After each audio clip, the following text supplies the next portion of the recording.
Bonjour à tous, je suis David de Cœur d'Homme. Et Cœur d'Homme, qu'est-ce que c'est? Ce sont des animations de tantra gay en France, mais également à l'international.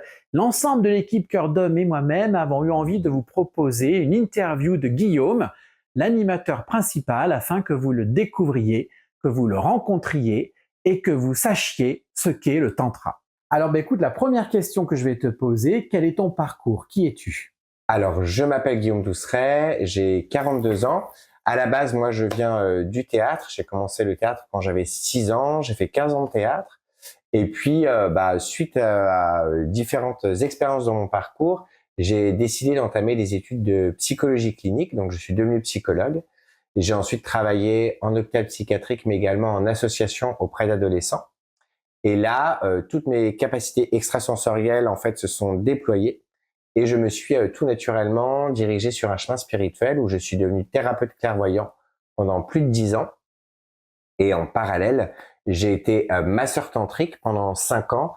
Et il y a de cela un peu plus de 5 ans maintenant, j'ai créé les animations Cœur d'Homme. Alors, on entend beaucoup de choses à propos du tantra, mais toi, quelle en serait ta définition? Qu'est-ce que c'est le tantra pour toi? Moi, j'ai une définition qui, en fait, m'est extrêmement subjective au niveau du tantra et en même temps, c'est une vision extrêmement francophone du tantra. Pour moi, aujourd'hui, le néo-tantra tel qu'on le propose, c'est la relation.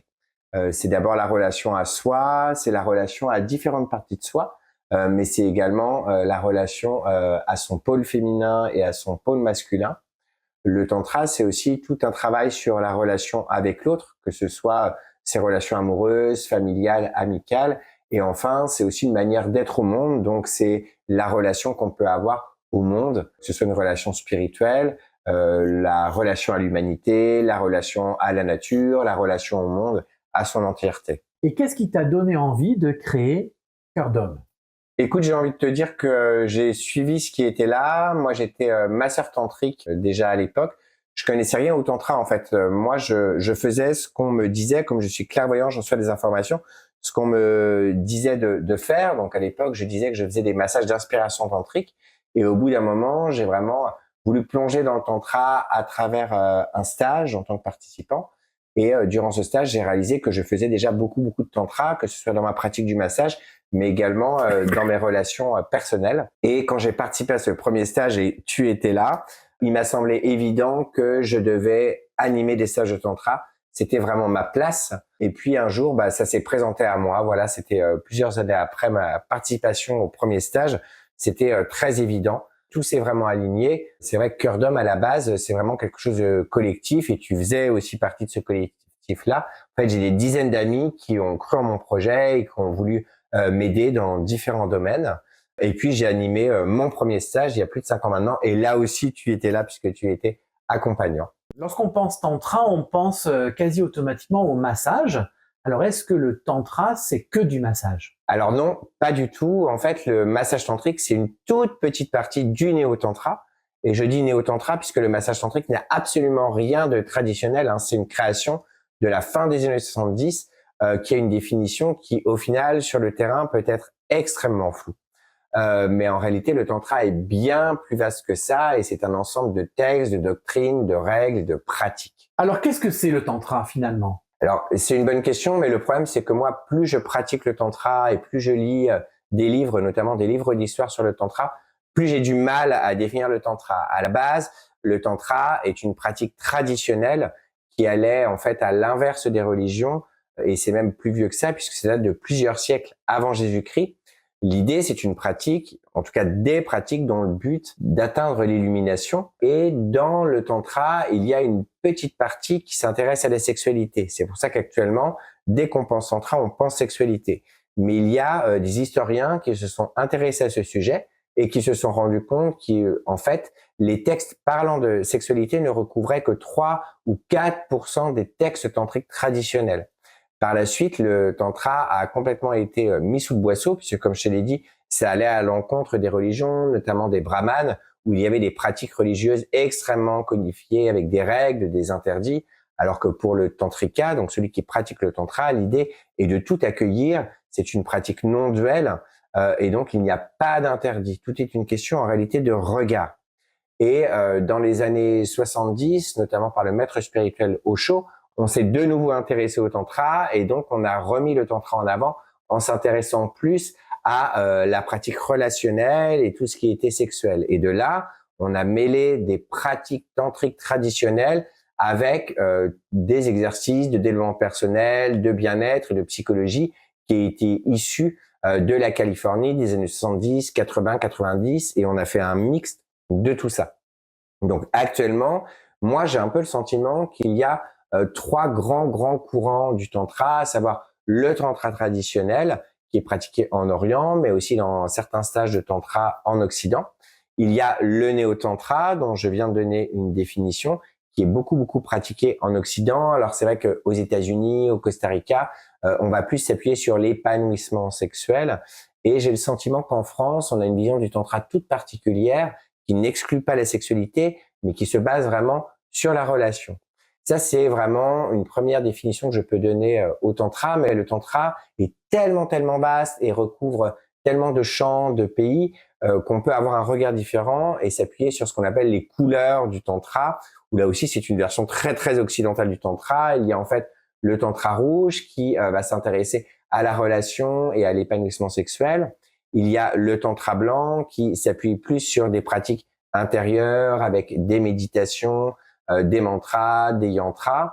Et puis il y a le tantra noir qui est une pratique qui malheureusement est un peu oubliée aujourd'hui et qu'on a tendance à remplacer par le néo-chamanisme, qui est une pratique basée sur la mort et sur l'instant présent. Mais on retrouve vraiment les sources de ce tantra noir, notamment dans le tantra bouddhiste avec Saraha et la femme forgeronne. Te revendiques-tu d'une certaine lignée? Y a-t-il des personnes dans le néo-tantra que tu trouves inspirantes? Alors oui et non, c'est vrai que moi ma première inspiration c'est malgré tout le tantra traditionnel puisque je viens de là et que je suis également passionné d'histoire. Après pour moi, j'estime que tous les animateurs de tantra en France, on doit beaucoup à Margot Anand qui s'appelle elle-même, qui se nomme elle-même la grand-mère du tantra puisque Margot dans l'ashram du maître spirituel Osho qui a beaucoup parlé du tantra a animé les premiers groupes de tantra et c'est elle qui a décidé effectivement de mélanger ce côté tantra traditionnel et tout ce qu'on découvrait au niveau thérapie, bien-être, développement personnel en Californie. Et puis moi, j'ai eu la chance de participer à des stages avec elle. J'ai aussi eu la chance au Mexique d'être son assistant. Et c'est vrai que j'aime beaucoup moi les pratiques de Margot puisque je les trouve toujours efficaces, faciles, ludiques. Puis elle a aussi beaucoup écrit sur le tantra et c'est vrai que c'est à elle majoritairement qu'on doit cette notion de néo-tantra. Alors on l'aura compris, il y a différents types de tantra. Il y a le tantra mixte, le tantra homme, le tantra gay. Est-ce que tu peux clarifier un peu tout ça? Alors le tantra mixte s'adresse majoritairement à des hétéros, hein, c'est extrêmement normé. Après il y a le tantra homme qui est une véritable spécificité en France et qui demande un axe clair. L'idée c'est d'aller travailler son identité masculine, quelle que soit son orientation sexuelle. Et il y a enfin le tantra gay qui est une proposition de pouvoir, si tu veux, travailler les pratiques que tu vas travailler dans le tantra mixte, mais entre hommes, et puis avec bien entendu des thématiques, des sujets, des temps de parole qui agitent spécifiquement les gays. Alors qu'est-ce que le tantra gay? Alors là aussi, c'est une vaste question et c'est quelque chose qui est tout le temps en réflexion chez moi. Donc comme je te l'ai dit, hein, l'axe du tantra gay, en tout cas l'axe de cœur d'homme, est un axe extrêmement précis qui se distingue du tantra homme. Donc l'idée, c'est de pouvoir expérimenter le tantra dans un cadre extrêmement sécure pour pouvoir se sentir en sécurité. L'être humain a besoin du même. Donc l'idée aussi, c'est de pouvoir participer à un stage où il y a des hommes qui ont les mêmes sensibilités que toi, la même orientation sexuelle. Et l'idée, c'est d'avoir aussi une autre vision de la relation. On est très loin de la notion de chasseur, des applications Grindr, des saunas. Alors je diabolise pas du tout ces biais de rencontres, mais l'idée chez Cœur d'Homme, c'est de pouvoir faire monter son énergie du sexe au cœur. Bien souvent dans le tantra, on dit que justement, donc l'homme doit aller du sexe vers son cœur et les femmes doivent aller du cœur vers son sexe. Mais les hommes entre eux, en fait, nous on se retrouve au niveau du sexe et c'est un peu compliqué. Et ce qui fait que ça peut générer chez des hommes de l'isolement, une véritable difficulté à rencontrer quelqu'un, à créer de la relation amoureuse, mais également amicale. Et donc c'est ce que Cœur d'Homme propose, hein, c'est d'avoir une autre vision de la relation entre hommes et entre hommes gays. Et puis après, il y a aussi tout un travail qui est fait sur le parcours de chacun, puisque être hétéro dans une société hétéronormée, c'est facile, mais pour bon nombre de gays, s'avouer gay et puis vivre en tant que gay dans la société, ça peut être quelque chose d'extrêmement compliqué. Et donc c'est tout cela que propose Cœur d'Homme, avec vraiment, et pour moi c'est très important, la notion de fraternité, la notion de solidarité, déployer du lien avec les autres. Et puis ça peut être aussi un pas pour ensuite s'autoriser à faire du tantra homme, voire même aller faire du tantra mixte. Quelles sont les spécificités de Cœur d'Homme? Alors écoute, c'est un peu ce que je viens de te dire, hein, c'est de pouvoir entre hommes être dans un cadre sécure et pouvoir aller du sexe au cœur.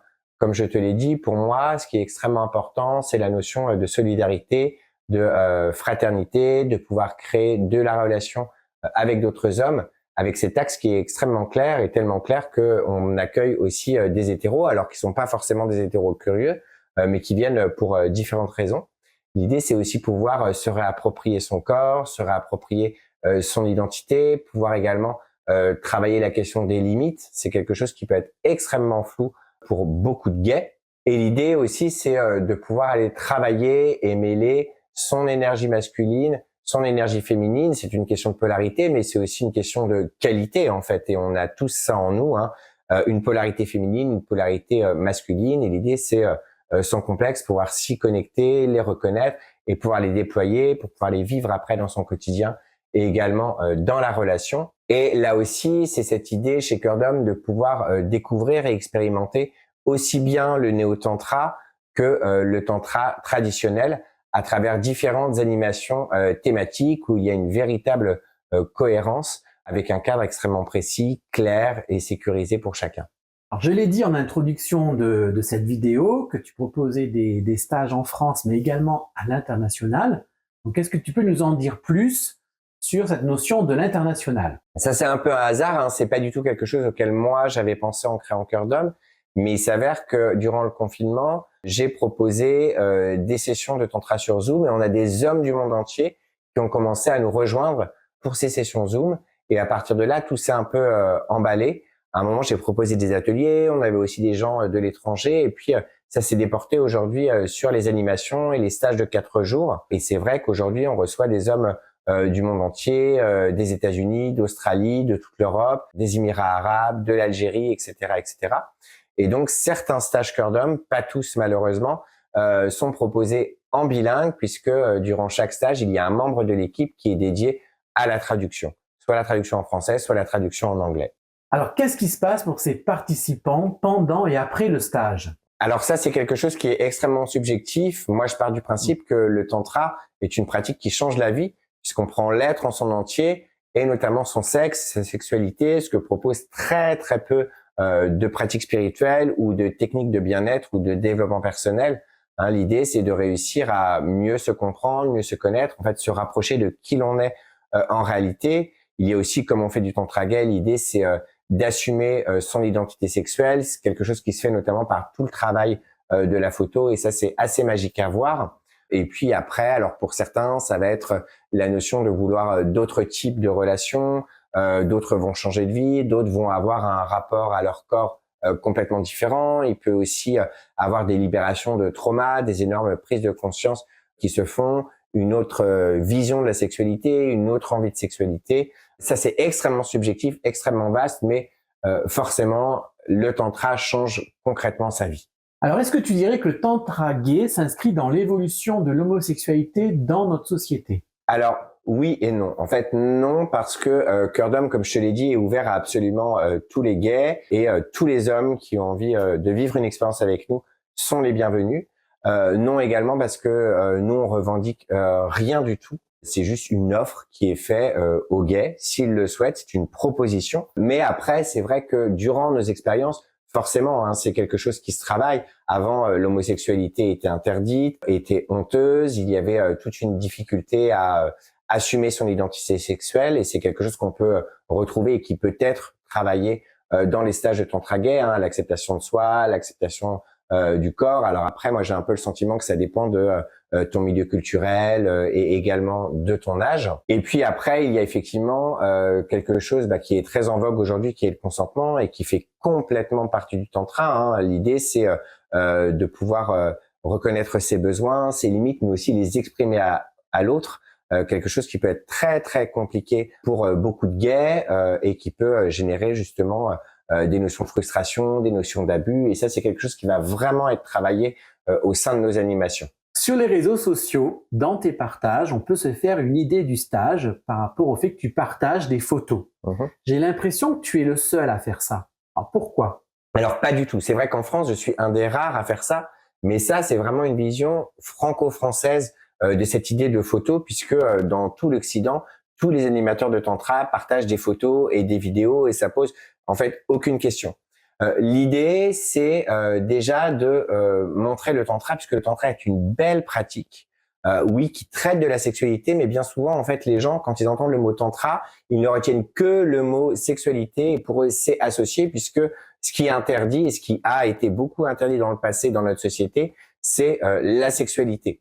Cependant, moi, j'ai là-dessus la même vision que Margot Anand, qui elle dit que la sexualité est quelque chose de sain et qu'il n'y a pas de culpabilité à avoir. Alors, bien entendu, il n'y a pas d'acte sexuel dans les animations de tantra et on ne montre pas de choses indécentes dans les photos. En fait, l'idée des photos à la base, c'était l'idée de proposer aux participants un album photo pour qu'ils puissent avoir un autre regard sur leur corps, sur eux-mêmes et aussi sur la pratique du tantra. Et on a vu d'énormes changements en fait chez les participants quand ils visionnaient l'album photo. Pour certains, ça a généré de grandes prises de conscience et puis pour d'autres qui vivaient la sortie du stage de manière difficile, rien que de regarder l'album photo, ça les boostait. Et donc, on ne diffuse sur les réseaux sociaux qu'une toute petite partie de ce qui est offert aux participants. Et puis, bien entendu, ce qui est diffusé sur les réseaux sociaux, il y a le plein consentement des participants. Quand on prend des photos, on a nous aussi des règles strictes, pas durant les massages, pas durant les pratiques impliquantes. Il y a vraiment tout un respect qui est fait à ce niveau-là. Et l'idée, c'est de montrer, non seulement montrer que le tantra est une belle pratique, mais montrer également une autre vision des gays, de l'homosexualité, très très loin des canons de la publicité qui concerne la communauté gay. Donc il y a en fait tout ça qui est mis en avant. Et puis il faut pas oublier que le tantra à la base c'est une pratique subversive par rapport à la société. Et donc j'ai effectivement l'impression que dans le monde du tantra, en France, j'ai un peu secoué tout ça. Mais écoute, ma foi, c'est pas un problème. Chez Cœur d'Homme, on est très très au clair sur ce qu'on publie. Pourquoi on le fait, quel est l'objectif, et puis on a le consentement des participants. Donc au final, c'est pas un sujet, en tout cas c'est un sujet d'un petit monde franco-français. Alors Guillaume, tu dis souvent que le tantra est politique. Est-ce que tu peux expliciter? En fait, c'est une prise de conscience que j'ai eue durant la période du Covid, qui est une période où on devait s'isoler, on n'avait pas de se toucher, d'être en lien, et j'ai vraiment réalisé qu'à nouveau, le néo-tantra devenait une pratique subversive par rapport à la société. Alors l'idée, à nouveau, on ne fait rien d'illégal, mais on permet aux êtres, et chez Cœur d'Homme, on permet aux hommes et aux hommes gays de prendre le temps de se poser, de s'éloigner un peu du chaos du monde, de prendre le temps de s'écouter, de prendre soin de soi, de se toucher. Et donc, au final, on va à l'encontre de notre société où chacun est seul derrière son écran et n'est plus en lien. L'idée, c'est de créer de la relation, créer du lien et de se donner du bon.